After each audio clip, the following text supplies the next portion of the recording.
Hi, Kaushik.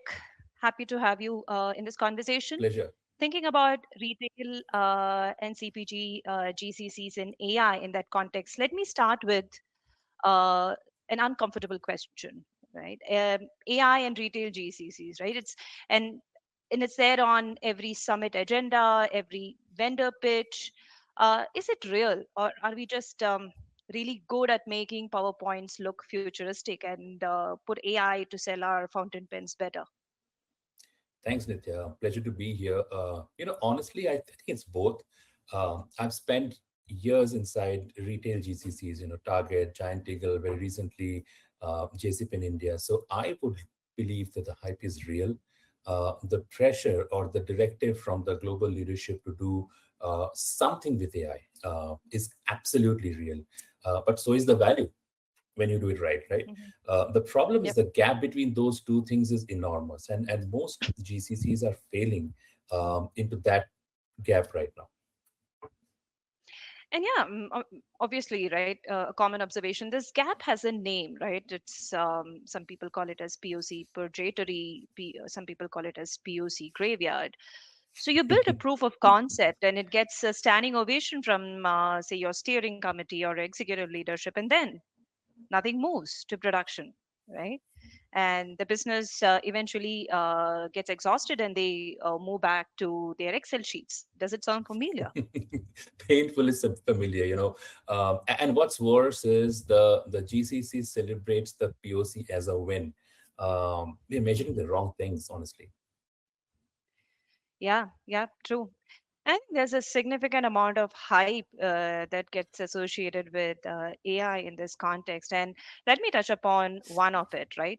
It says chatbots are equals to transformation, right? That's a terrible myth, right? To many GCCs, they are going about telling a story that, hey, we deployed a generative AI chatbot to answer our say HR queries or customer services queries and all.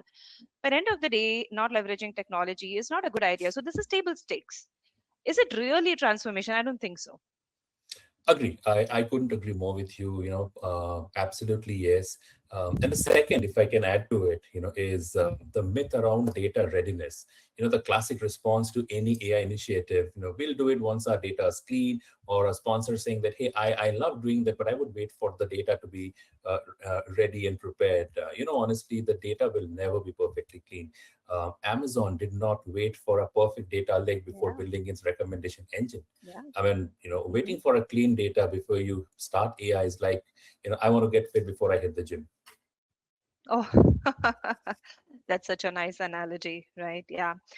And I think, moving on from there, one more thing, and it is quite painful and nagging, is that the GCCs here have an increasing feeling that the headquarters know the best, right? AI strategy is driven entirely by headquarters, and the GCCs are just the execution arms, so to say, right? But we have seen this terribly fail.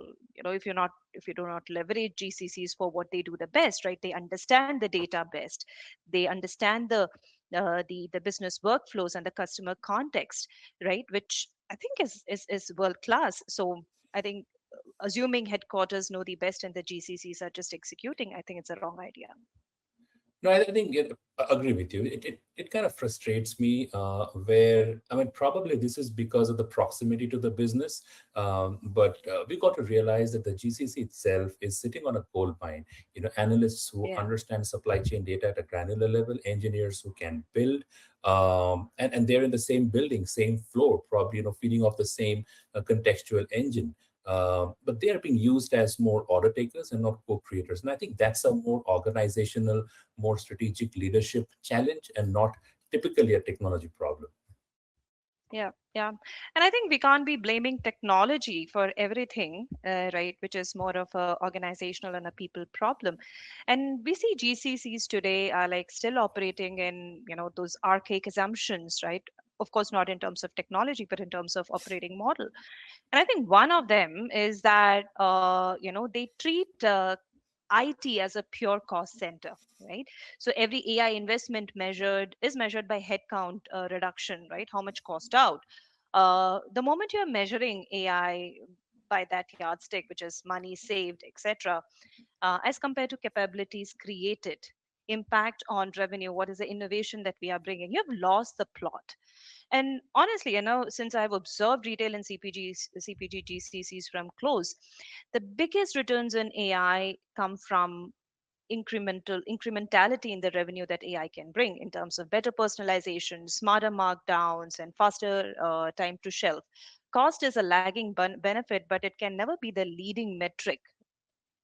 I mean, that's Yeah, my point of view. no, I am. As I said in the beginning, like, we are measuring the wrong things. And a Hmm. GCC built in 90s assumptions is going to be there in 90s and not today and tomorrow, right?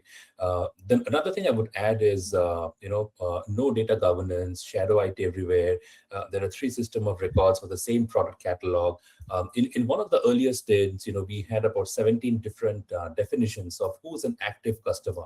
And this is just one. The definitions keep changing. Even the definition of gross margin, 17. I mean, active customer had 17 definitions which we had to clean up, and think about the mess that it can create. So how do you build a personalization engine on that? It's a typical Hmm. garbage in, garbage out. It isn't a cliche. Absolutely. It's an autopsy report sort of thing. Yeah, and the answer isn't even fix all your data first, right? Uh, it's just about start with one domain, get the data set clean, deploy your AI solutions, prove value, and then expand. Waiting for the perfect data is probably the fastest way to miss the AI window entirely. Absolutely. And adding to what I said earlier, analysts, we have incredible talent here, analysts who have quietly built incredible tools, smart scripts, mini models, and we have inherently this ability to manufacture innovation out of necessity across all the spaces, right? But our folks never surface them because the culture didn't invite it. So in one of my Yeah. previous avatars, we turned those into production features, and that's your hidden Hmm. AI talent right there. You have it. You just have to open up to recognize it and make it flow. Absolutely, absolutely. I think let's also talk about what's actually working, right? Let's delve a little into it. So the AI use cases have proven P&L level ROI, of course, beyond POC level impressiveness, as I may say, in broadly three areas, right? Demand management and inventory intelligence being one, and then pricing and markdown optimization being the other, and hyper personalization at the customer touch point being one another. Well, I can again start with, say, demand management before I hand it over to you. So GCCs that have invested in supply chain resilience, which is like real time signal processing and scenario analysis, were the ones that have helped their parent companies navigate, say, things like tariff volatility and other supply chain shocks. And there's not hype. I'm sorry, and this not hype, right? So this is millions of dollars rescued in margin. Agreed. You discount too early, you destroy the margin. Too late, you're sitting on a dead Yeah. inventory. AI-driven markdown engines look at sell-through velocity, competitive pricing, season end proximity, and recommend the right discount to the right segment at the right moment. We are talking 50 to 20% improvement in the end of season clearance efficiency. When it works, it genuinely drives transformation. Sure. Yeah. And I think personalization is a given thing in retail, wherein we are able to surface the right content, right, in terms of product comparison and bundling the right offer at exactly the right point. So moving on, I think we are talking about a lot increasingly agentic AI. Uh, I mean, I think I have a hunch that the GCCs, though there's a lot of intentionality behind deploying that, we aren't ready, right? Not in terms of technology, but in terms of process ownership, governance, and guardrails and other trust mechanisms. What do you feel? See, we got to realize AGI rewards the prepared and punishes the reckless. The GCC that will win here are the ones who are already disciplined about data governance, decision accountability, and on talent. This isn't about replacing the supply chain analysts. It's about promoting them, elevating them. But the upskilling Hmm. investment is moving far too slowly, and that's where I think the Hmm. focus needs to be. Absolutely, absolutely spot on. With that, Kaushik, it's been great. Thanks for being this candid with your conversation. And for everyone who is watching, stay honest and stay curious and build things that actually work. Thank you so Build. much. I'll add. Thanks, Nithya. It's been a pleasure, and I'll add that build for reality. The Yeah, hype takes care of absolutely. itself. Thank you. Absolutely. Thank you so much.